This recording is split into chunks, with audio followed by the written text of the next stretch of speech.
Okay, we are here with Dr. Doug Rice of Colorado State University. Doug, I was wondering if you could tell us a little bit about your background. Well, I've been at Colorado State University for about 22 years now. Got my bachelor's degree in medical microbiology, got my master's in environmental microbiology, and then I did my PhD in mycology, mold.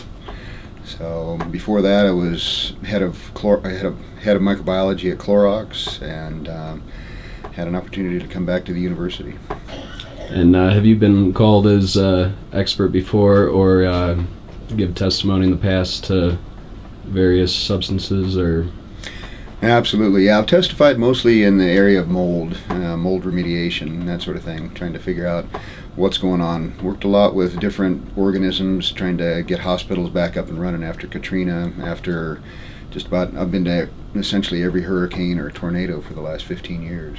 The catalyst is kind of a unique group of organisms. It's just essentially at the very basic, it's a starter culture for compost. And a lot of people running their own compost at home, won't get this kind of activity because this catalyst is specifically designed and specifically grown to be able to make composting go, quantum leap faster than a normal compost. Now, with a normal compost, there's a certain count of the bacteria that basically does the decomposition of whatever the material is. What is the difference between, say, a natural composting process and something with an addition to Harvest Quest catalyst? A normal composting process basically starts out with the organisms that are available in the leaf litter, or the green and the brown that you mix for your home compost. So the organism starting point is pretty low. A lot of the we're talking soil organisms, air organisms, sometimes water organisms. We might be starting with counts in the tens of thousands. But with catalyst, we're starting with counts in the billions and close to trillions. So the activity goes much quicker. It's kind of like starting making your homemade bread or your sourdough bread. You're starting with a culture, and you don't have to start from square one. So all of the organisms are already in the catalyst, and once they're allowed to mix with the compost material, it just takes off and grows so much faster because your starting inoculum, your starting shot of organisms is so much higher than a normal compost process. One of the more important things that the EPA is very concerned about with specifically composting biosolids from waste treatment plants or that sort of thing, they're very, very concerned, and there's actually standards as far as salmonella, coliforms, that sort of thing, organisms that could make you sick. So my laboratory has tested the catalyst. It's tested compost that's been made from the catalyst several times, and it's essentially pathogen free. There are no organisms that could cause human disease in the product. So these are all normal soil organisms that have been amplified, or normal waterborne organisms. The organisms in the catalyst don't actually destroy other organisms. What they do is they create heat that essentially cooks the organisms. So in a compost, it starts out, it's a very dynamic population. You'll start out with certain soil bacteria that begin to break down the nutrients, break down the cellulose, break down the nutrients that are in the compost material into base nutrients, nitrogens and carbons. Some of the organisms need a little bit more heat to do that. So with the biocatalyst, we essentially have organisms that create heat. The actinomycetes will take a normal compost pile. A normal compost pile will develop temperatures up to 50 degrees centigrade, which is 110 degrees Fahrenheit.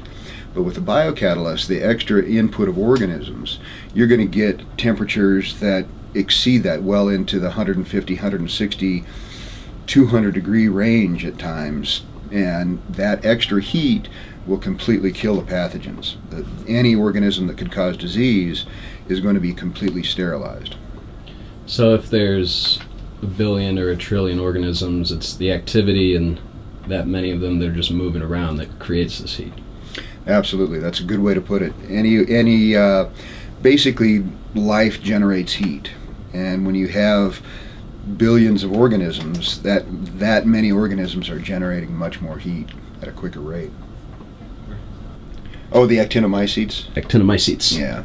Right. And that's really important. I mean, it's a balance between aerobic bacteria, actinomycetes, and then fungi, mold, and yeast. And each one has its role in the process. Mm-hmm. The aerobic bacteria have a lot of different enzymes. If you were to, take a normal compost, it's not going to break down completely. You're still going to have chunks of leaf or stems or something like that. And that's really because the enzymes to break those down aren't there. You have to have an enzyme to break down the cellulose structure. You have to have an enzyme to break down the lignin structure. And the more enzymes that are available, again, population, the more bacteria you have, the more different enzymes you have.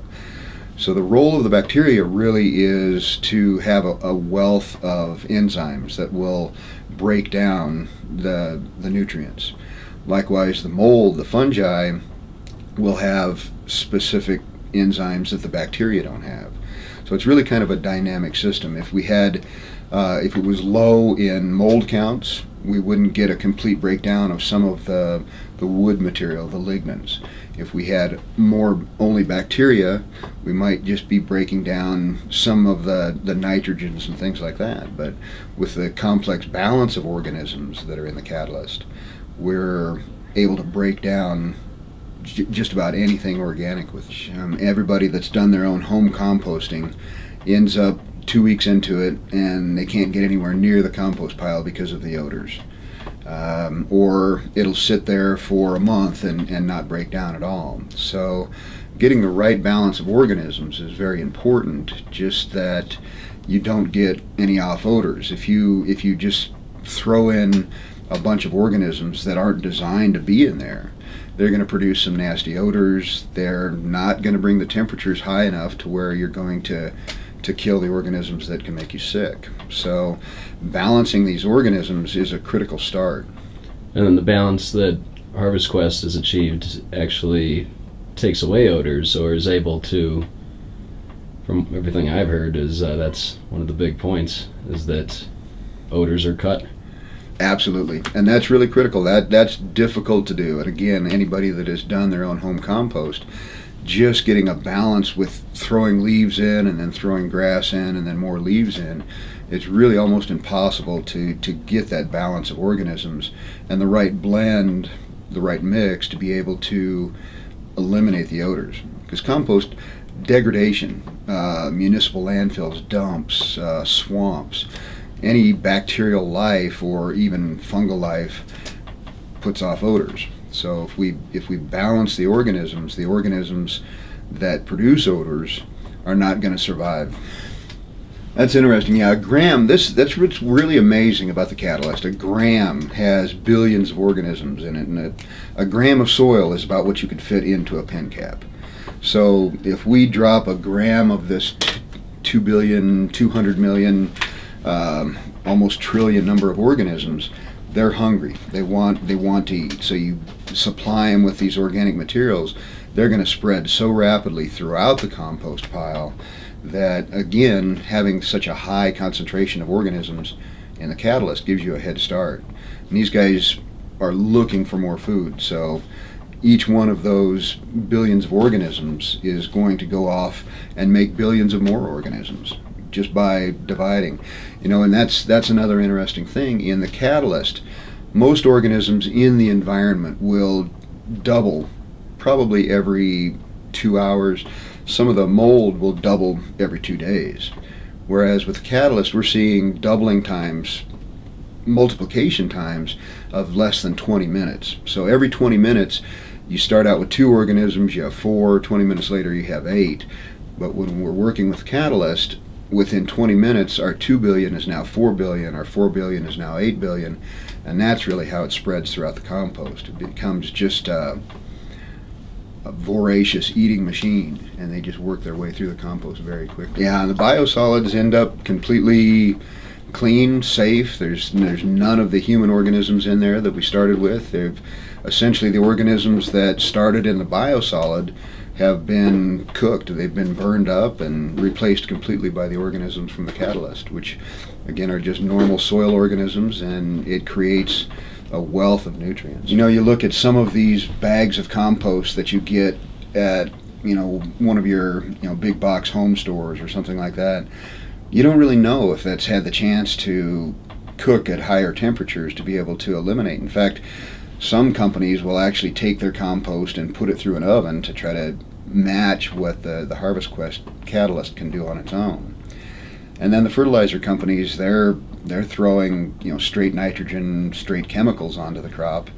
Of course, there are no organisms in there, but again, it's straight organisms. So there are no pathogenic bacteria left in this process. The catalyst heats the compost, the windrows up to a high enough temperature that nothing can survive in there as far as human pathogens. If you throw a nitrogen fertilizer onto your garden or, you know, into the fields, that has to dissolve, it has to break down. It doesn't get, it's not a biologically available nitrogen, as you know, the phosphorus and the other components of the chemical fertilizer. It's not essentially as biologically available. It's a crystal, it's a salt that you're throwing onto the soil. Whereas with composted material, that has been broken down, it's been processed by the organisms, so it's already essentially matching the organisms that are in the soil, doing the same things that the organisms want to do in the soil, but you're just giving them the organisms and the nutrient to be able to continue that process on. So it's not going to be a blast of, you know, nitrogen to the lakes. It's just a very biologically available nitrogen and phosphorus that you can use for the plants right away. I know we could go on and do this all day. It's really